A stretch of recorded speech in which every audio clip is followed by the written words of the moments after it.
দৌড়ে এলো, মেসি ঝুঁকে তাকে বুকে জড়িয়ে ধরলেন, আর সেই মুহূর্তে পুরো স্টেডিয়াম নিস্তব্ধতা ভেঙে ফেটে পড়ল করতালিতে। দর্শকরা উঠে দাঁড়িয়ে চিৎকার করছে, মেসি মেসি মেসি। কেউ চোখ মুছছে, কেউ মোবাইল বের করে মুহূর্তটা ধারণ করছে।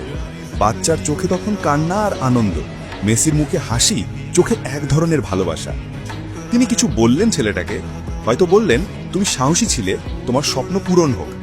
নিরাপত্তা কর্মীরা এসে ছেলেটাকে আলতোভাবে বাইরে নিয়ে গেল। কিন্তু সেই কয়েক সেকেন্ডেই পুরো মাঠের আবহাওয়া পাল্টে গেল। যেখানে একটু আগেও ছিল হতাশা আর নীরবতা, সেখানে এখন উচ্ছ্বাস, করতালি আর আবেগ। কমেন্টেটারও থেমে গিয়েছিলেন কিছুক্ষণ, তারপর শুধু বললেন, that's Messi, the man who wins hearts even when the scoreboard doesn't.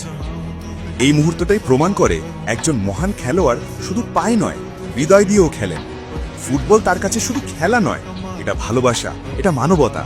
এই কারণেই মেসি শুধু বিশ্বের সেরা খেলোয়াড় নন, তিনি এক অনুপ্রেরণা, এক অনুভূতি, এক কিংবদন্তি। জয় পরাজয় আসবে যাবে, কিন্তু মেসির মতো মানুষরা এমন মুহূর্ত তৈরি করেন যা কোটি মানুষের হৃদয়ে চিরদিন বেঁচে থাকে।